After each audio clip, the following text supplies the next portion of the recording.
Dans Genèse chapitre 24.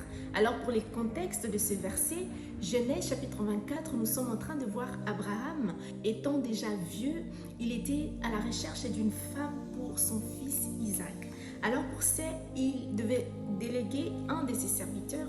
Nous sommes en train de voir dans le verset 2 du chapitre 24 de Genèse, la Bible est en train de dire, Abraham dit à son serviteur, le plus ancien de sa maison, l'intendant de tous ses biens, mets ta main sous ma cuisse et jure par l'Éternel.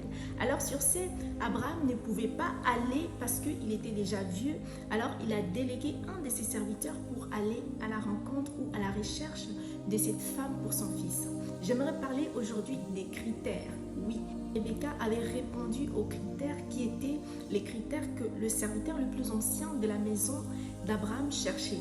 Nous devons savoir aussi que toutes ces choses sont allégoriques.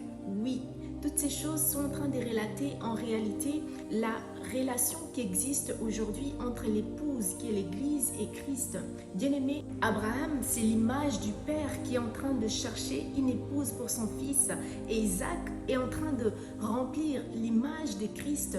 Et le serviteur le plus ancien de la maison d'Abraham, c'est l'image du Saint-Esprit qui a été délégué par le Père pour aller à la recherche de cette femme ou de cette épouse qui remplirait les critères que Dieu, le Père, est à la recherche pour son fils. Bien-aimé, pour être trouvé digne d'être appelée épouse de Christ, il faut savoir répondre à la soif des dieux.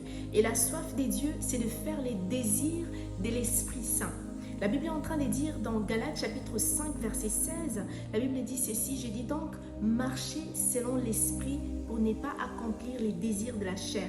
Bien-aimé, si tu veux être trouvé digne d'être appelée épouse de Christ, tu dois correspondre aux désirs ou aux critères de l'Esprit. Les critères de l'Esprit, c'est faire la volonté du Père.